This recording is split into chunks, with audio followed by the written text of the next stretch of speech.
Halo dan selamat bergabung kembali teman-teman netizen atau warganet yang merupakan viewers, subscribers, and also supporters of channel YouTube Bola Bung Binder. Di konten terbaru hari ini teman-teman, saya ingin memberikan review dari dua pertandingan di English Premier League antara Leeds United versus Arsenal yang dimenangkan Arsenal dengan skor 1-4, dan pertandingan kedua antara Newcastle United versus Manchester City yang dimenangkan Manchester City dengan skor 0-4. Kita tahu bahwa kedua tim ini konsisten dalam 3 pertandingan terakhir. Jika Arsenal dalam 3 pertandingan terakhir berhasil mencetak 9 gol dan hanya kemasukan 1 gol, itu pun dari penalti lawan Leeds, Manchester City dalam 3 pertandingan terakhir total mencetak 12 gol dan tidak kemasukan gol. Artinya dua tim ini memang sudah punya keseimbangan teman-teman dalam urusan melakukan serangan dan juga tentunya dalam urusan bertahan. Karena sepak bola itu bukan hanya dalam urusan menyerang, tapi juga di sepak bola atau di permainan sepak bola kita juga harus pintar bertahan. Sehingga memang tim yang bisa efektif di depan dan juga solid di belakang adalah tim yang punya peluang untuk menjadi juara di suatu kompetisi, apalagi kompetisi yang ketat seperti English Premier League. Nah, saya ingin membahas dulu teman-teman pertandingan antara Leeds United versus Arsenal. Saya juga ada membuat konten preview kan dari pertandingan ini. Pertandingan City, Liverpool dan juga Chelsea, tapi karena memang waktu saya terbatas, di konten ini saya ingin dulu review 2 pertandingan, yaitu pertandingan antara Leeds United versus Arsenal dan juga pertandingan antara Newcastle versus Manchester City. Oke, dari pertandingan Leeds dulu, memang Leeds kehilangan begitu banyak pemain karena akumulasi kartu kuning dan juga ada yang cedera dan juga ada yang sehat. Tapi ya kredit juga ya kepada Bielsa bahwa meskipun begitu banyak pemain yang cedera, tapi strateginya tidak berubah, tetap mengandalkan pressing, attacking, and passing game.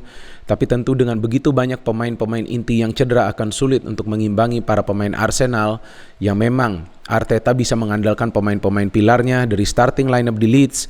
Joe Gelhardt dimainkan dari awal, pemain yang mencetak gol lawan Chelsea, Tyler Roberts, Harrison, Rafinha, pemain yang paling berbahaya, Klich, Forshaw, Ayling, Dallas, coach, kemudian Drame, dan di belakang Mailer. Dari Arsenal nih yang menarik bahwa Arteta tidak melakukan perubahan di starting lineup dalam 3 pertandingan terakhir. Berikut pertandingan lawan Leeds, di belakang seperti biasa Tomiyasu, Gabriel, Ben White, Tierney, kemudian ada Thomas Partey, Xhaka, Saka, Odegaard, Martinelli dan juga Lacazette. Jadi ini Xhaka, Saka, dan Laka ya kembali beraksi teman-teman, karena 3 pemain ini memberikan kontribusi yang signifikan di pertandingan ini. Dari jalannya pertandingan bisa terlihat bahwa Arsenal langsung ngegas, artinya langsung keluar menyerang, dan seharusnya Arsenal tuh dalam 5 menit pertama sudah bisa mencetak gol. Peran Odegaard luar biasa teman-teman sebagai playmaker dari Arsenal terlihat di musim keduanya setelah musim lalu dia dipinjam, dan musim ini dia menjadi pemain permanen dari Arsenal, dan sebagai pemain inti dia sudah sering sekarang memberikan kontribusinya. Dia memberikan 2 passing, 1 ke Laka, 1 lagi ke Partey. Tapi ya itu dia yang kadang-kadang menjadi persoalan dari Arsenal ya teman-teman, finishing. Kita lihat Laka sebetulnya dapat peluang yang bagus dan juga Partey, dan di luar dugaan nih Partey dapat banyak peluang juga di pertandingan ini teman-teman. Padahal kan dia kadang-kadang juga mendapatkan peluang tapi tendangannya tidak on target ya. Tapi kali ini dia mendapatkan 2 peluang mencetak gol. Jadi memang terlihat bahwa para pemain Arsenal bermain lebih tenang lagi, dan walaupun para pemain Leeds tetap memberikan pressing, tapi para pemain Arsenal bisa melakukan counter pressing plus passing-passing yang cepat, pergerakan-pergerakan yang cepat. Dan akhirnya Arsenal bisa mencetak gol, tidak membutuhkan waktu yang lama. Menit ke-16 kita lihat peran dari Lacazette yang begitu baik ketika Xhaka coba untuk mengambil bola dan terjatuh, maka lihat ada Lacazette sebagai kapten tim. Kita tahu sekarang Oba sudah sulit masuk ke lineup, bagus juga. Lebih baik jangan masuk dulu karena keseimbangan permainan dari Arsenal bisa saja nanti terganggu. Laka fight di dalam kotak penalti dan bola itu tertuju kepada Martinelli yang berhasil melakukan finishing yang sempurna. Martinelli again score a goal. Jika saya tidak salah dia telah total mencetak 4 gol untuk Arsenal. Kemudian Granit Xhaka, look at that pass, ya kan, through pass, membelah pertahanan dari Leeds United dan bisa diterima oleh Martinelli untuk mencetak gol yang indah. Dia melob bola atau mungkin chip bola di atas Mailer, dan Bukayo Saka, yes, he needs a goal. What a good goal by Bukayo Saka. Lagi-lagi lihat peran dari Lacazette yang mengganggu para pemain dari Leeds, dan unggul 0-3 yang saya khawatir bahwa para pemain Arsenal ini akan kehilangan tenaga di babak kedua, karena biasa itu yang terjadi. apalagi ketika sudah unggul ya, kehilangan tenaga dan juga tentunya fokus yang mulai menurun. Karena kan biasa nih Arsenal di menit-menit awal nih mainnya all out. Dan itu yang terjadi juga teman-teman. Sebetulnya Leeds mendapatkan sih beberapa peluang, tapi memang peluang-peluangnya tidak on target, yang akhirnya Ben White melanggar. Joe Gelhardt jika saya tidak salah di dalam kotak penalti, and Rafinha can score a goal, and then Emil Smith-Rowe mencetak gol dalam 2 pertandingan berturut-turut ya sebagai pemain pengganti. Kali ini dia menggantikan Bukayo Saka, menerima umpan yang begitu indah ya dari Odegaard ya teman-teman. Lihat Odegaard tuh bisa memberikan umpan dalam situasi yang sulit, dan Emil Smith-Rowe melakukan first time shot untuk mengubah skor menjadi 1-4. Overall this game belongs to Arsenal. Saya tidak melihat Leeds mendapatkan banyak kesempatan ataupun peluang untuk mencetak gol. Bahkan di babak pertama saya tidak melihat Leeds mendapatkan peluang yang berbahaya kecuali peluang dari Rafinha. Jadi memang terlihat bahwa para pemain Arsenal berhasil dengan counter pressing yang mereka lakukan dan juga fast passing and movement dari para pemain. And the second game yang ingin saya bahas adalah Newcastle versus Manchester City. Luar biasa form dari City. Untuk sementara mereka berada di peringkat nomor 1 teman-teman. Selisih poinnya dengan Liverpool 3 dan selisih poinnya dengan Chelsea menjadi 6 karena Liverpool dan juga Chelsea tidak berhasil meraih kemenangan. Terlihat bahwa City sudah punya momentum. Nah, pada saat City sudah punya momentum, sulit sekali untuk menghentikan tim ini meraih kemenangan demi kemenangan ya teman-teman ya.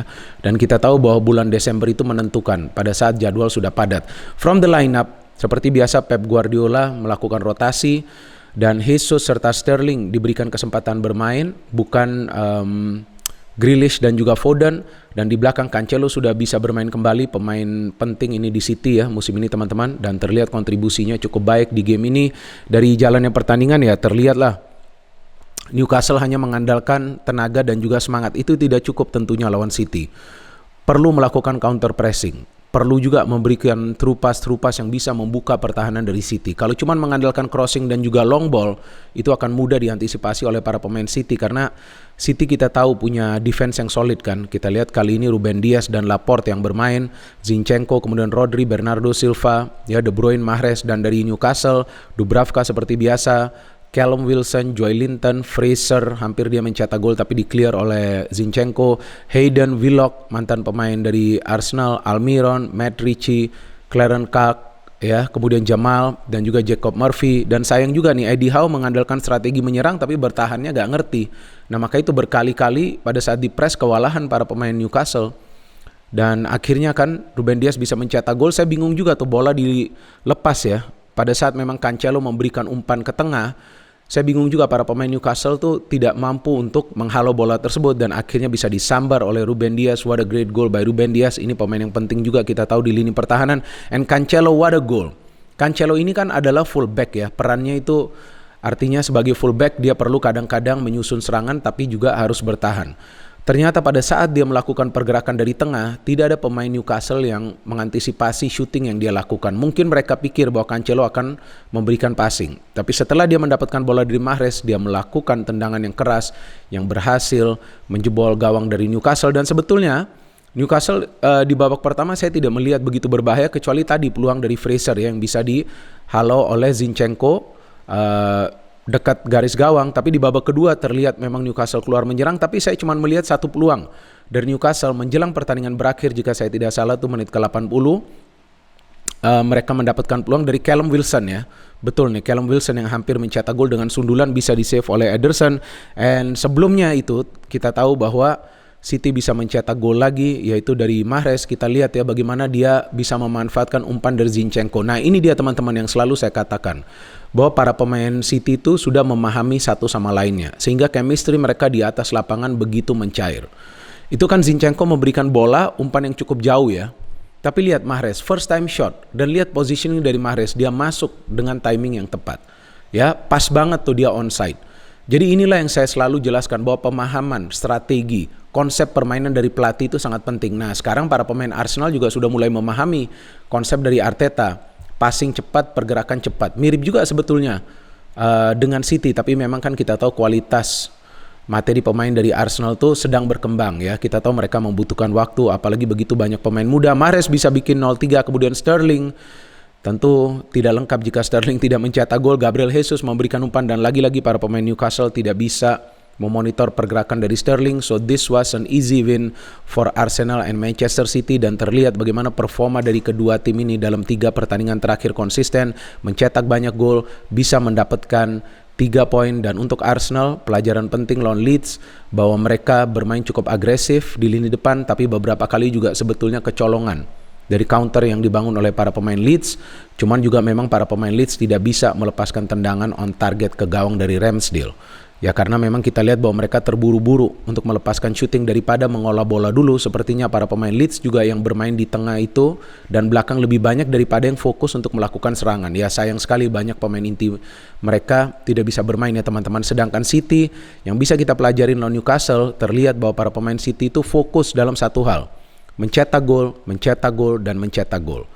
Ya, pada saat para pemain City itu keluar menyerang, menekan para pemain Newcastle terus, maka terlihat para pemain Newcastle itu sulit untuk berpikir secara jernih dan mereka lebih banyak melakukan pergerakan dengan bola, cukup lama menguasai bola dan tidak langsung memberikan operan, dan itu juga memberikan peluang untuk para pemain City merebut bola dengan cepat. So this was a great win for Arsenal and City. Kita tunggu saja nanti bagaimana pertandingan selanjutnya dari kedua tim ini. Untuk sementara City leading, dan untuk sementara Arsenal bisa masuk ke top 4. Sayang juga Manchester United beberapa pertandingan ditunda. Kalau enggak, kita juga bisa melihat persaingan antara Arsenal dan juga Manchester United. Karena menurut saya saingan dari Arsenal untuk top 4 adalah MU, sedangkan saingan untuk Manchester City untuk bisa menjadi juara adalah Liverpool dan juga Chelsea.